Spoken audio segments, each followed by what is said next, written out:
आकार में स्थान है। देखिए आकार के आधार पर अगर मैं बात करूं, आकार के आधार पर आप कहेंगे पति शनि की आबरू पृथ्वी के शंभु ने उतारी। पति किसकी बेटा? पति शनि की आबरू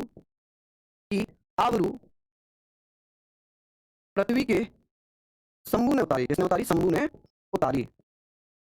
ठीक है, तो पति से बना बृहस्पति, लिख लेना आप लोग, पति से बना बृहस्पति। तो सबसे बड़ा बृहस्पति, दूसरे नंबर पे शनि, तीसरे नंबर पे अरुण, चौथे नंबर पे वरुण, पांचवें नंबर पे पृथ्वी और छठे नंबर पे शुक्र और सातवें नंबर पे मंगल और आठवें नंबर पर बुध। यानी कि सबसे छोटा कौन सा हो जाएगा? बुध। सबसे बड़ा कौन सा हो जाएगा? बृहस्पति। सबसे बड़ा कौन सा होगा? बृहस्पति हो जाएगा। तो बेटा आप क्या पूछेंगे? शनि का आकार कौन सा? शनि दूसरे नंबर का है। शनि दूसरे नंबर पे, पहले नंबर पे बृहस्पति है। ठीक है, तो इसका आंसर हो जाएगा दूसरा। चलिए नेक्स्ट, चंद्रमा के अध्ययन को क्या कहते हैं? चंद्रमा के अध्ययन को क्या कहा जाता है? कौन कौन बताएगा भैया? चंद्रमा के अध्ययन को क्या कहेंगे? प्लेटोलॉजी कहेंगे, इरिडोलॉजी कहेंगे, कॉस्मोलॉजी कहेंगे या सेलेनोलॉजी कहेंगे? तो आप क्या कह देंगे बेटा? इसको सेलेनोलॉजी बोलते हैं, सेलेनोलॉजी कहते हैं। अच्छा, मैंने कुछ इंपोर्टेंट आगे भी लिखे हैं, जैसे कि सेलेनोलॉजी में चंद्रमा का अध्ययन, कॉस्मोलॉजी में ब्रह्मांड का अध्ययन, इरिडोलॉजी में आइरिस का अध्ययन। 75। तो यही आंसर हो जाएगा, क्योंकि जब अकॉर्डिंग टू क्वेश्चन की बात करते हैं तो आप कहेंगे 57 थी, लेकिन वर्तमान में संख्या कितनी हो गई है? वर्तमान में संख्या कितनी है? तो आप कहेंगे सर 75। कितनी? 75। राज्य कौन सा राज्य डाक क्षेत्र 8 के अंतर्गत आता है? भारत में कुल कितने डाक क्षेत्रों में बांटा गया है? भारत को 9 पिन कोडों में बांटा गया। 9 पिन कोड। कितने पिन कोड है बेटा? भारत में 9 पिन कोड है। तो 8वें पिन कोड में कौन आता है? 8वें में आता है बिहार और झारखंड। बिहार एवं आप क्या कह सकते हैं सर? बिहार और झारखंड। जबकि नौवा जो है वो किसके लिए रिजर्व है? आर्मी के लिए रिजर्व है। वो किसके लिए रिजर्व है? आर्मी के लिए रिजर्व है। तो आप क्या कह सकते हैं कि सर बिहार एवं झारखंड आएगा।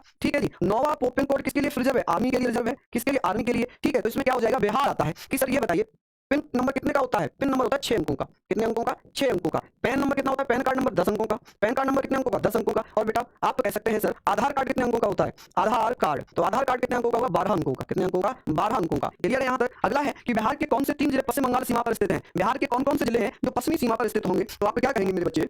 चलिए जल्दी से बताइए।